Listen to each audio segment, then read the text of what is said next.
Assalamualaikum everybody.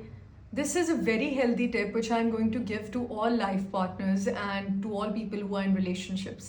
और वो क्या है, ज़िंदगी में हमेशा छोटी छोटी चीज़ों पे नज़रसानी किया करें. और वो छोटी छोटी क्या है चीज़ें हैं, छोटी छोटी एफर्ट्स जो एक रिलेशनशिप में बहुत अहमियत रखती हैं. For example, both life partners had an argument, a husband and a wife had an argument, और वो argument days, prolong days, weeks की तरफ चलता जा रहा है. उसमें क्या होगा, दोनों लाइफ पार्टनर्स में से जो एक हमेशा ऐसे होता है जो बहुत ज़्यादा हाईली इमोशनली सेंसिटिव होता है, and that is not a bad thing, that is actually a very human thing.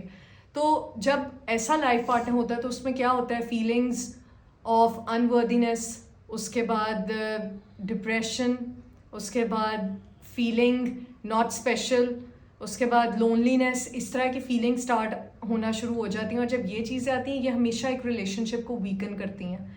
और हमेशा याद रखें कि पहल किया करें सुलह करने में, दोस्ती करने में, एक रिलेशनशिप की जड़ को मजबूत रखने के लिए. और जो लोग हमेशा पहल करते हैं ना, they are the ones who are very strong, and that is actually very true. The people who know how to give and receive love are the more stronger ones. जो हमेशा याद रखें कि जब भी रिलेशनशिप में लड़ाई हुई है, किसी की भी गलती हो, उसको कम्युनिकेट करना, अगले को रियलाइज़ करवाना, बहुत आराम से चीज़ें हो जाती हैं. But the only language which is required, that is the language of love, and the language of love can change every thing. If we look back towards our religion, हमारा रिलीजन भी यही सिखाता है, थिंग्स अगर humbly प्यार से deal की जाएं तो थिंग्स आपको बहुत अच्छा एक पॉजिटिव चेंज देती हैं. तो हमेशा याद रखें कि जब आप ये चीज़ें अपने आप के एक्सटेंड करना शुरू हो जाएंगे और ईगो एटीट्यूड को एक साइड पे रख देंगे, क्योंकि एक रिलेशनशिप में एटीट्यूड और ईगो वाली कोई वर्ड्स नहीं और ना ही मैं होती है. एक रिलेशनशिप में हमेशा हम होता है. If you look into our religion, that has always taught us that deal things humbly and with love. ठीक है, ये मैं उन सिचुएशंस और सर्कमस्टांसेस की बात कर रही हूँ जिसमें the language of love can be used. और जब आप ये लैंग्वेज यूज़ करेंगे, you will see a massive change. किसी को ये मत समझें that you have to change them. You can never change a person, yes, but with love you can modify their patterns, and this is very true. You just need to practice this.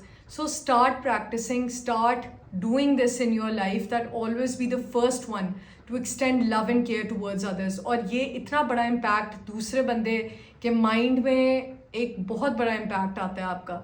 So ये एक ऐसी tip है जो आपको और आपके life partner को healthy रखेगी, and you will see a massive change. हमेशा छोटी छोटी चीज़ों पे पहल करना सीखें.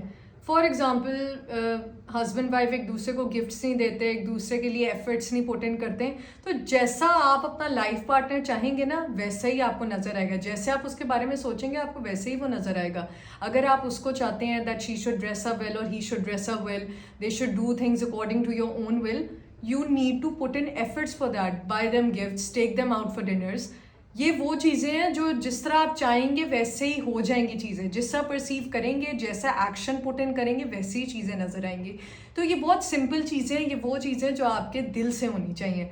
ये वो चीज़ें नहीं हैं जो आपको कोई सिखा सकता है. अब मैं भी आपको एक एडवाइस दे सकती हूँ. जब आप मेरे पास भी रिलेशनशिप काउंसलिंग या थेरेपी के लिए आते हैं, तो I will give you advice.